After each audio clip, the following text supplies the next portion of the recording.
Hello everyone, গতকাল সন্ধ্যাবেলায় আমরা গিয়েছিলাম ওয়ারিতে অবস্থিত মোস্ট পপুলার একটা রেস্টুরেন্ট পেশোয়ারায়। এখানকার যে বিষয়টা সেটা হচ্ছে আপনাকে খাবারের জন্য রাস্তায় দাঁড়িয়ে থাকতে হবে। মানে আপনাকে খাবারের জন্য আগে টোকেন নিতে হবে, দেন অপেক্ষা করতে হবে, তারপর কাঙ্ক্ষিত সময় এলে আপনি রেস্টুরেন্টে ঢুকতে পারবেন। সো আমাদের নাম্বার ছিল 26। আমরা রেস্টুরেন্টের ভিতরে ঢুকে পড়েছি। অনেকটা সময় অপেক্ষা করার পর এই জিনিসটা ভীষণ বোরিং লাগে, তবুও খাবারের লোভ বড়ই অদ্ভুত জিনিস। তো যাই হোক, আমরা এখানে অর্ডার করেছিলাম, এখানকার স্পেশাল কিছু মেনু রয়েছে, তার মধ্যে মোরগ মাখানওয়ালা, বাকরি কা নিহারি, আর অর্ডার করেছিলাম মালাই লাচ্ছির সঙ্গে বাটার নান।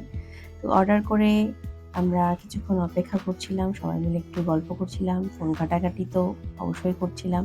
আর আমি তো ব্যস্ত ছিলাম একটু ভিডিও করা নিয়ে, যেন আপনাদের সাথে শেয়ার করতে পারি। সেই সঙ্গে পেটের মধ্যে আমার ছুঁচো দৌড়াচ্ছিল, মনে হচ্ছিল কখন খাবারটা আসবে আর কখন খাবো, আর তাড়াও আছে তাড়াতাড়ি বাসায় ফেরার।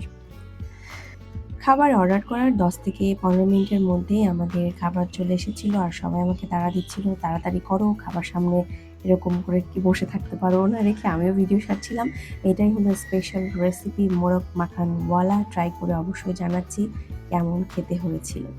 আর সঙ্গে অবশ্যই নেবেন এখানে আসলে মালাই লাচ্ছি, এটা এখানকার একটা স্পেশাল সিক্রেট রেসিপি।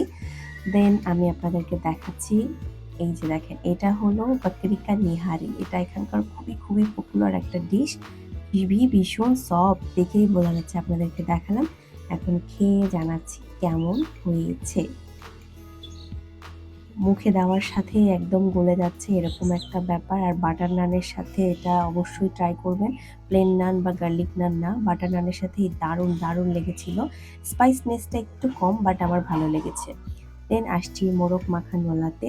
এখানে দেখেন গ্রেভিটা কি দুর্দান্ত লাগছে দেখতে, আর দারুণ একটা খুবই সুন্দর স্মেল আসছিল বাটারের। আর এটা আমি বলবো প্লেন নান দিয়ে ট্রাই করতে, তাহলে এটার মানে মেইন যে এটার ফ্লেভারটা বা এটার স্বাদটা সেটা আপনারা অবশ্যই পাবেন। আমার কাছে নেহারির থেকে মোরগ মাখানালাটা একটু কম টেস্ট লেগেছে, মানে নেহারিটা একটু বেশি টেস্টি লেগেছে। তো বলা যায় না, এক একজনের টেস্ট এক এক রকম। আমার ভাইয়ের কাছে যেমন এটা বেশ লেগেছে। আসলে সবটা মিলে আমি বলবো নট ব্যাড। আর অবশ্যই টাইম মেনটেন করে আসবেন, মানে 8:30টার পরে কিন্তু অনেক কিছুই পাওয়া যায় না। আর অবশ্যই শেষ করবেন এই মালাই লাচ্ছিটা দিয়ে। একটা ক্রিমি টেক্সচারের মালাই মাওয়া আরও হয়তো বেশ কিছু দিয়ে তৈরি এই লাচ্ছিটা বেশ বেশ খেতে। অবশ্যই ট্রাই করবেন খাওয়ার শেষে।